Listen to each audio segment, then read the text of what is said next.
It's a true story of women risking everything, even their lives, to do what they love. Fly Girls, how 5 daring women defied all odds and made aviation history, reveals the hidden history of female flyers in the 1920s and 30s when air racing was a real sport and the stakes were high.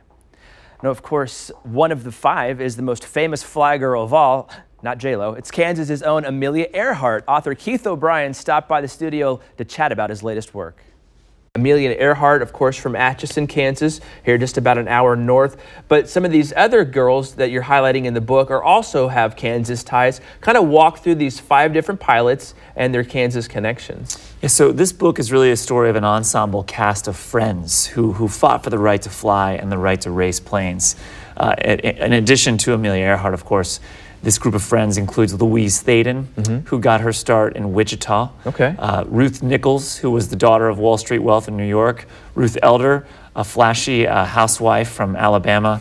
And Florence Klingensmith, who was really one of the best air racers of them all, born and raised in rural Minnesota. Wow. Well, barnstorming was a big deal back then. I mean, you saw almost 500,000 people coming out on the weekends to these different races that kind of toured all over the country. Why was it such a big deal for the women to get involved, and why were they excluded? Well, this is one of the greatest sports of the time. I mean, it was more than just barnstorming. By the late 1920s, these races were a real sport, and it was baseball, boxing, and air racing. Really? Yeah. So massive crowds, 500,000 people in a single weekend, jackpots of money for the winners. You know, of course, the women wanted in. You know, they wanted to be part of this sport. You know, as to why men wouldn't let them in, you know, I think that is simply because of the entrenched discrimination of the time. You know, in the late 1920s, when this narrative begins, you know, women were forbidden by law from doing all sorts of things like serving on juries or filing lawsuits. And so, you know, these women who wanted to fly, you know, faced a lot of obstacles trying to get into the sky as well. Wow, it's a fascinating story, and it's already a New York Times bestseller, correct? Yes, yeah. So that's congratulations on that. That's fantastic. Now, this is your 3rd book, and you're also a reporter from the Boston Globe. What was kind of the inspiration for this story? What drew you to want to talk about the story of these women pilots? I was on an airplane, of all places, in the spring of 2016. I was reading a different book, and there was this one line about an all-female airplane race in 1929 that had featured Amelia Earhart. I had never heard of this. Really? And so I just followed it down and you know, pulled the string, you know, did what reporters do. And when I did that, you know, here was this whole world that we had forgotten, you know, the world of the air races and the women, you know, trying to compete in them.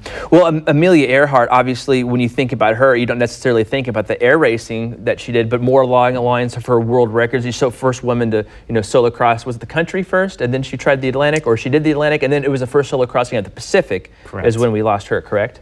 So she flew solo across the Atlantic in 1932, solo across the Pacific in 1935, and then it is in 1937, you know, trying to fly around the world. Oh, that's what it was, is when she goes missing. Okay, fantastic. Well, what else do we need to know about this book? I mean, I think, personally, I'm an aviation geek, so I think it's easy for me to say, oh, I can't wait to go out and see this. But for someone who maybe hasn't, they've been to that air show, they've seen the planes flying, and they're kind of captured an interest, why should they go out and check this book out? Well, I mean, this isn't really a story about air shows, you know. These races were the Super Bowl of the day. And after many years of fighting, first to compete in the races, and then second, to compete against the men. The women finally not only earned that opportunity, but beat the men. Really? They beat the men flying in one of the most celebrated races of the day. It was a transcontinental air race that left from New York and went to Los Angeles. And one of these 5 women will defeat the men in that race.